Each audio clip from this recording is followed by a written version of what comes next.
Hola, bienvenidos. En esta clase de hoy vamos a hablar de diversidad y su clasificación. ¿A qué hacemos referencia con diversidad y clasificación? Pues al hecho de que los seres vivos somos extraordinariamente diversos y complejos, por lo tanto necesitamos mecanismos que nos permitan describirlos y clasificarlos. Precisamente lo que vamos a ver en esta clase son las clasificaciones que se han desarrollado para poder describir a los caracteres o características que presentan los seres vivos y las clasificaciones que se han desarrollado para agrupar a los seres vivos en función de estas características. Estas agrupaciones se conocen como grupos taxonómicos.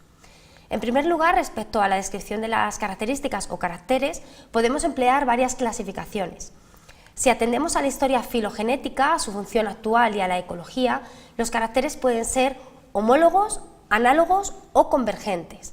En primer lugar, los caracteres homólogos son aquellos que tienen una misma historia filogenética, es decir, han sido heredados de un antepasado común, pero no tienen la misma función actual. Esto se debe a la necesidad de adaptarse a entornos diferentes. Por ejemplo, las aletas de los delfines y las alas de los murciélagos surgieron de un mismo antepasado común, pero en la actualidad unas sirven para nadar y otras para volar respectivamente. En segundo lugar, los caracteres análogos son aquellos que tienen la misma función actual, pero no la misma historia filogenética, al revés del anterior. Esto se debe a la necesidad de adaptarse a entornos similares. Por ejemplo, las alas de los insectos y las alas de los murciélagos no tienen el mismo antepasado común, pero en la actualidad cumplen la misma función. Finalmente, los caracteres convergentes son caracteres homólogos que modificaron su función en un momento determinado de su evolución, pero que han vuelto a converger funcionalmente. Esto se debe a que en un momento determinado debieron ocupar zonas adaptativas distintas, pero que en un momento concreto más actual han vuelto a ocupar nichos ecológicos similares.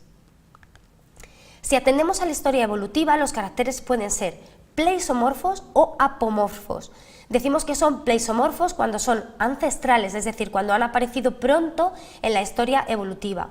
Un ejemplo de carácter pleisomorfo es la columna vertebral de los mamíferos. Esta columna estaba ya presente en el ancestro que los originó a todos, peces, anfibios, reptiles, aves, mamíferos vertebrados.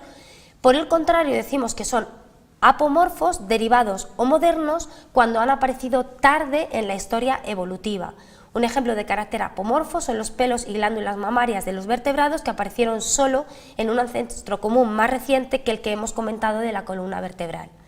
Los individuos que comparten caracteres pleisomorfos se denominan simpleisomorfos y los que comparten caracteres apomorfos se conocen como sinapomorfos. Vamos a pasar ahora a hablar de grupos taxonómicos, es decir, de formas de agrupar a los seres vivos en función de las características o caracteres que comparten. Podemos distinguir tres tipos de grupos taxonómicos: los monofiléticos, los parafiléticos y los polifiléticos. En primer lugar, un taxón monofilético es aquel que incluye una especie ancestral común y todas las especies que descienden de ella. En segundo lugar, un taxón parafilético es aquel que incluye una especie ancestral común, pero no todas las especies que descienden de ella, es decir, que hay algún grupo que está excluido. Y finalmente, un taxón polifilético comprende organismos que comparten caracteres análogos y, por tanto, que no cuentan con una especie ancestral común. Para resumir, hemos visto los principales sistemas de clasificación de los organismos y los grupos taxonómicos. Espero que os haya sido de interés. Muchas gracias a todos por vuestra atención. Un saludo.